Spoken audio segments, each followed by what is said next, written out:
Lapha-ke kusedududu esigodini incasuka ngaphansi komasipala uMdoni Municipality. Ile ndawo ehlonzwe inkampani iSouth Memorial Park, okuyindawo le nkampani eqome ukuba ithenge ze ikwazi ukuthi ifihle labo abangasekho emhlabeni. Kanti le ndawo ithengwe ngaphansi kwenkosi igama lakhe uMnumzane uSibongiseni wakwaDuma. Indaba ezitha uthumele uNdlunkulu ngezwi lakhe ukuba amukela aphinde eqinisekise ukuthi lo msebenzi impela wenzeke ngaphansi kweso lakhe. Ngeke lize liphele noma ngabe mhlawumbe isizukulwane siyaphela, kodwa igama ngeke lize liphele. Kuleyo ndawo nje sibonga nje ukuhlonipha isizwe nokuhlonipha igama likakhokho baba uSawoti. Kukhona nemizi ke la entulayo ngalendlela emangalisayo engaphansi komuntu thizeni oyayanqabela abantu ukuthi bangcwabe kuyo.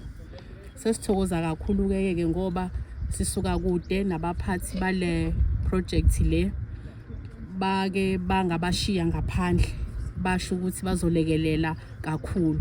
Bekuyinto kade ihlupha kakhulu sindla komkhulu le ukuthi umuntu mayihambele emhlabeni uthola ukuthi usewundingasebenzi. Kanti ongusekela meya kuMdoni Municipality uMnumzane uPhila Thabethe uthi uqephuze emphakathi wasedududu njengoba nekade izokwazi ukuthi lisuke eziko. Thokozela kakhulu lokho ezumasipala futhi esizwile ukuthi kuzophinda futhi khona le ndaweni kube khona abantu abayohlomula nawo ngokwamathuba emisebenzi.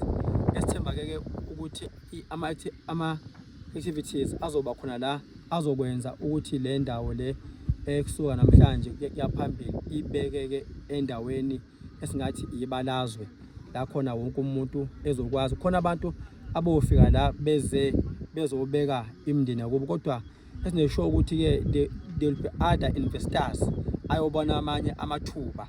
Esithemba ukuthi singaenda lapha sinezitolo eziningi la ngoba le indawo enabantu abaningi kodwa esemakhaya. Kanti inkampani iSouth Memorial Park iqinisekise ukuthi ukusebenza kwale ndawo kuzobonakala ngonyaka ozayo, unyaka 2025 kwinyanga yesibili uFebruwari, oyisikhulu esiphezulu kwinkampani iSouth Memorial Park.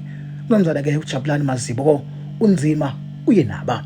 So abantu bazongcwatshwa ngesizotha, so banikeza idignity bonke abantu bendawo ngaphansi kwenkosi yakwaDuma, ngaphansi komkhandlu uMdoni, ngaphansi kwemkhandlu yonke yakhele uMdoni, iThekwele umakhelwane elikhulu, bazobenefita kakhulu.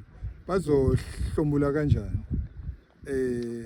Imboni yabangcwabi ihamba nabantu abaningi abayilandelayo. Kuzoba khona abantu beyitolo, kuzoba khona ukuthuthuka kwendawo, kwakhiwe indawo ezinye zokungcwaba abantu, ama-funeral palace azoba khona la endaweni. Ezindabeni zesizwe OS TV, gama nguSizwe Sibongo wakwaShawuzeni.